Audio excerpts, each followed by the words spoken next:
What's up, my fellow scruffy looking nerf herders, and welcome to the Carbonite Chat.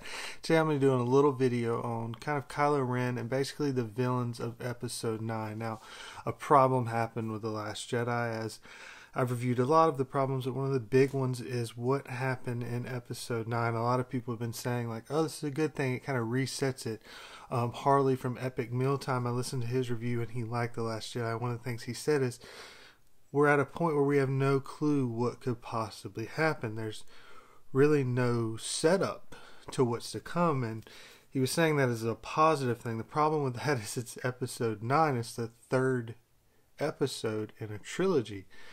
There's got to be some connecting thing going on. So the fact that we've killed the big bad, Snoke, is a big issue.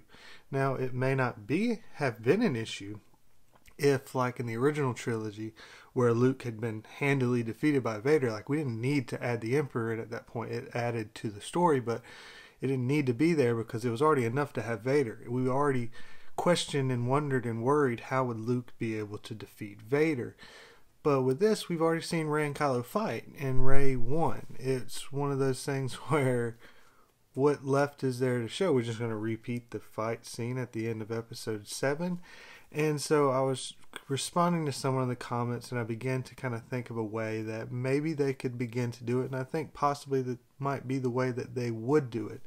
And so I want to go through that. And I think it's actually possible with episode 9 being done by J.J. Abrams. I think this is fairly interesting and hopefully could at least make for a interesting and maybe well done episode 9 to close out the trilogy. At this point, that's all I can hope for. I've ranted on my feelings on episode 8, so I want to look forward and talk about episode 9. So my thoughts is because Kylo can't fight Rey again, that would just be lame at this point. There would be no intrigue, there would be no who's going to win kind of moment going on.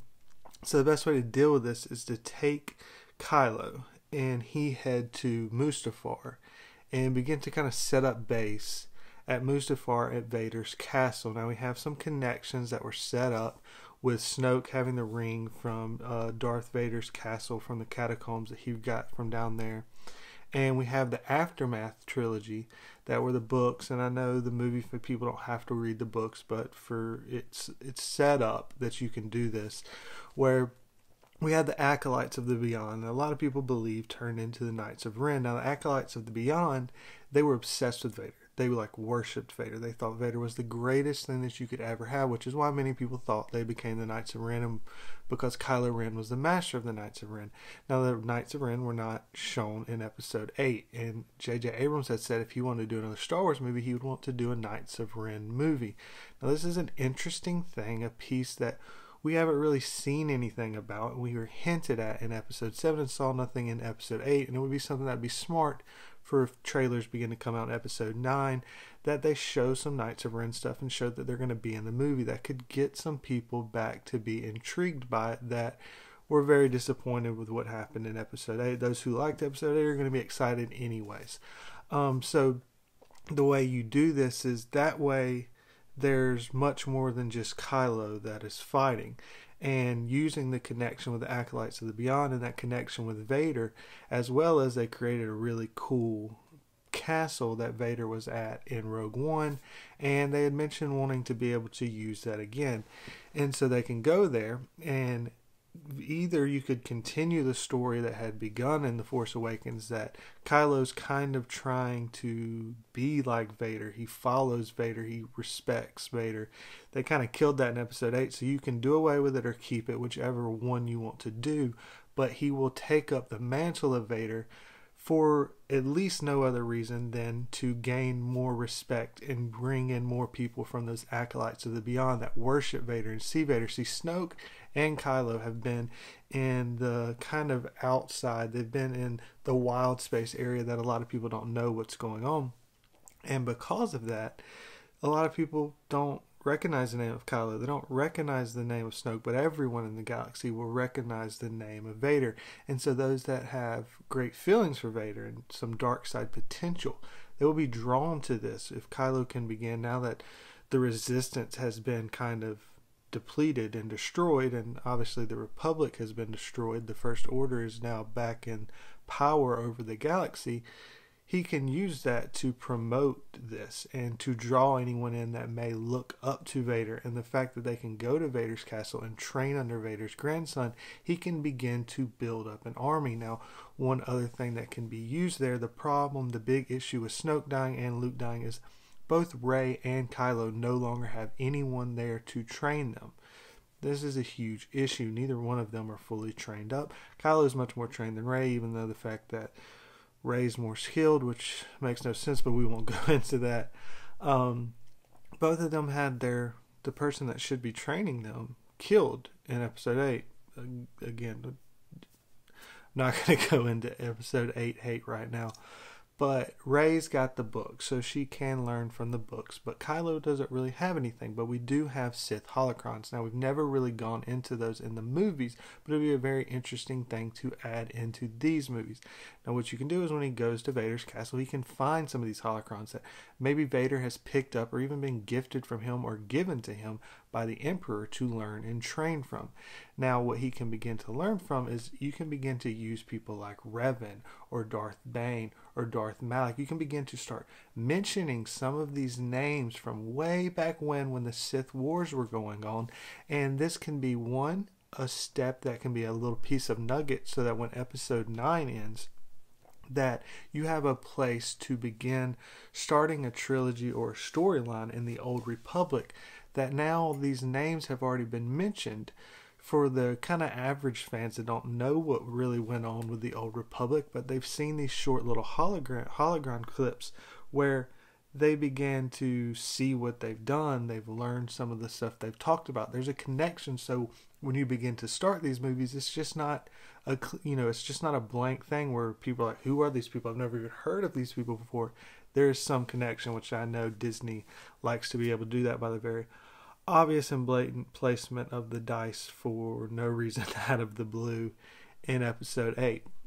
But I think this would be smart storytelling to do that and connect those.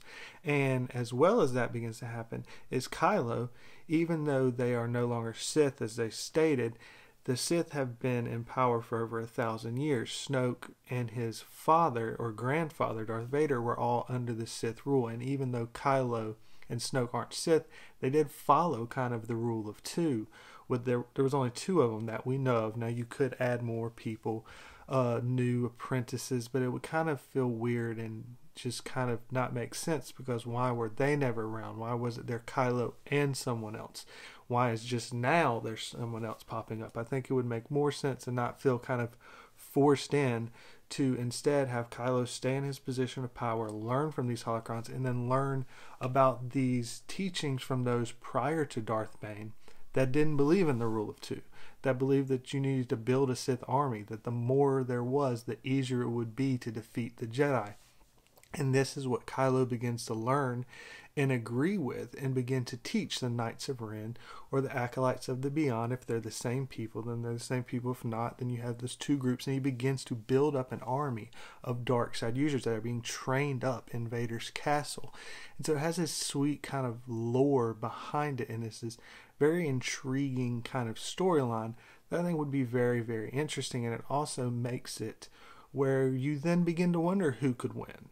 Now, because it's not Rey versus Kylo, it's the Knights of Ren, it's this army Kylo's building. And you could even have Rey building up these Padawans, but we all know that the power, the strength, comes a lot faster to the dark side because they're fueled by their emotion. Now, there's up in the air on exactly what parts of the Jedi that there will be teaching from, and we know we pulled from some of it, so I'm not going to suggest what will and what won't be there, but you can very easily make it where the Jedi look like they're less likely to beat the Knights of Ren. And so at least it adds some of the intrigue.